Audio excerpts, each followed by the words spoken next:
एक युवा शिष्य अपने गुरु के साथ पहाड़ों में साधना कर रहा था, लेकिन मन में उमड़ती घुमड़े विचारों ने उसे कभी शांति का अनुभव नहीं करने दिया। हर रोज ध्यान करते समय उसके मन में विचारों का बवंडर उठता और वह बेचैन हो जाता। आखिरकार एक दिन परेशान होकर वह गुरु के पास गया और बोला, हे गुरुदेव, मैं अपने मन को शांत नहीं कर पा रहा हूं। जितना भी ध्यान करने की कोशिश करता हूं, उतने ही विचार मेरे मन में उमड़ रहते हैं। कृपया मुझे मार्ग दिखाइए।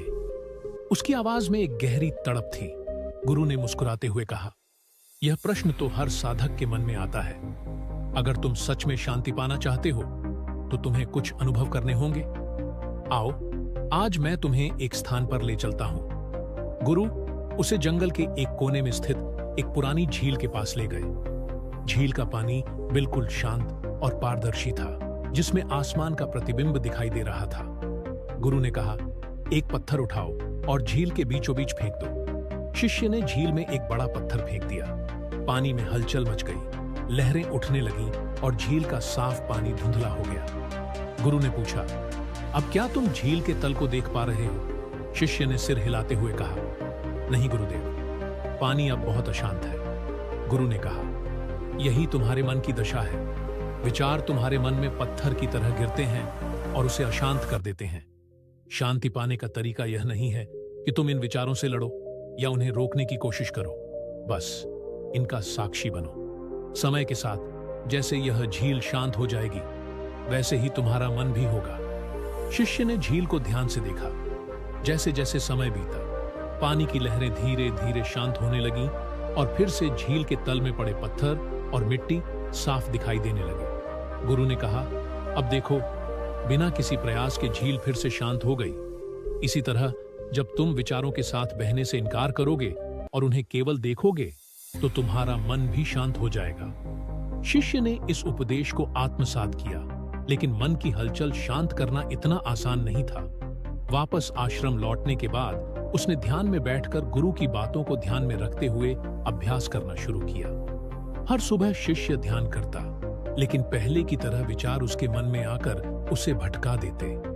वह अक्सर सोचता, मैं इन विचारों को रोक क्यों नहीं पा रहा हूं? क्या मैं सही साधना कर रहा हूं? लेकिन फिर उसे गुरु की बात याद आई, विचारों से लड़ाई नहीं करनी है, उन्हें देखना है। शिष्य ने धीरे धीरे अपनी साधना का तरीका बदल दिया।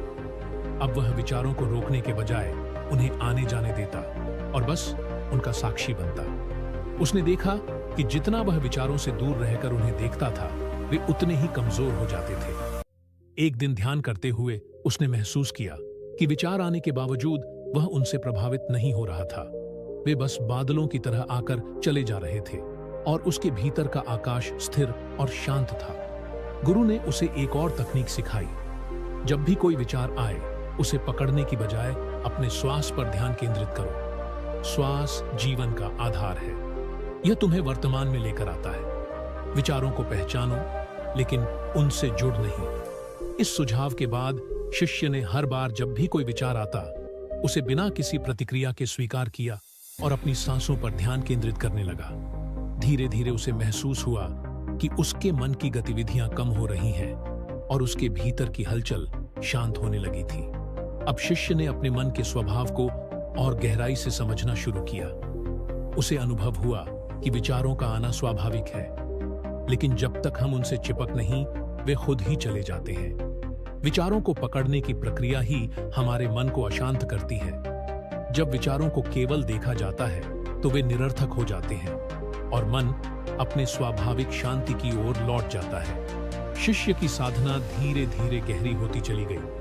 अब वह ध्यान के दौरान अधिक समय तक शांत रह सकता था, और जब विचार आते भी थे, तो वे उसे विचलित नहीं कर पाते थे। एक दिन गुरु ने उससे पूछा, अब तुम्हें कैसा अनुभव हो रहा है? शिष्य ने कहा, हे गुरुदेव, मैं पहले से बहुत शांत हूं, लेकिन अब भी कभी कभी विचार आते हैं।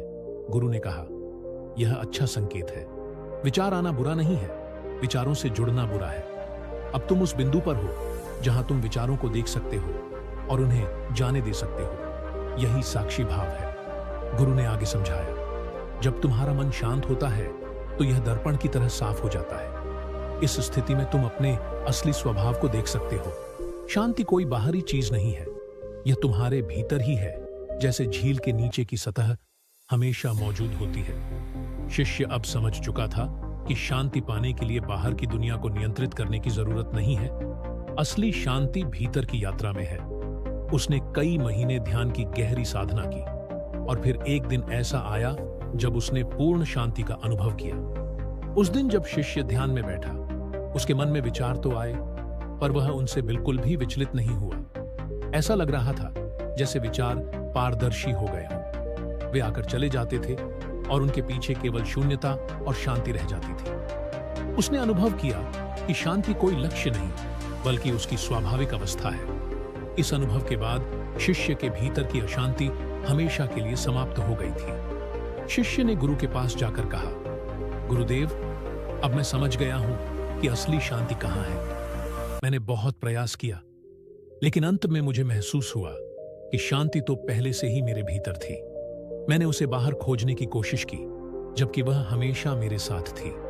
गुरु ने मुस्कुराते हुए कहा, सही कहा, तुमने शांति हमारे स्वभाव में ही है। इसे खोजने की आवश्यकता नहीं है, बस इसे पहचानने की जरूरत है। तुमने इस सत्य को अनुभव कर लिया है, अब यह तुम्हारे जीवन का हिस्सा बन जाएगा। शिष्य ने गुरु को प्रणाम किया और अपने साधना पथ पर आगे बढ़ता गया। अब वह जीवन की हर स्थिति में, चाहे कितनी भी हलचल क्यों ना हो, अपनी आंतरिक शांति को बनाए रखता था। उसके मन का दर्पण अब पूरी तरह से साफ था और उसमें केवल शांति और स्थिरता का प्रतिबिंब था। यह कहानी इस बात को स्पष्ट करती है कि शांति बाहरी परिस्थितियों से नहीं आती, बल्कि यह एक आंतरिक अनुभव है। जब हम अपने विचारों को साक्षी भाव से देखते हैं और उनसे जुड़ते नहीं, तब हमारे भीतर की शांति स्वतः प्रकट हो जाती है। यही शांति जीवन की सच्ची समझ का आधार है और यही साधना का अंतिम उद्देश्य भी है। तो दोस्तों, उम्मीद करता हूं कि यह कहानी आप लोगों को अच्छी लगी होगी। दोस्तों के साथ जरूर साझा करें और इस वीडियो को एक लाइक जरूर कर देना और चैनल को सब्सक्राइब कर लेना। मिलते हैं एक और नई वीडियो में। तब तक के लिए दिल से धन्यवाद।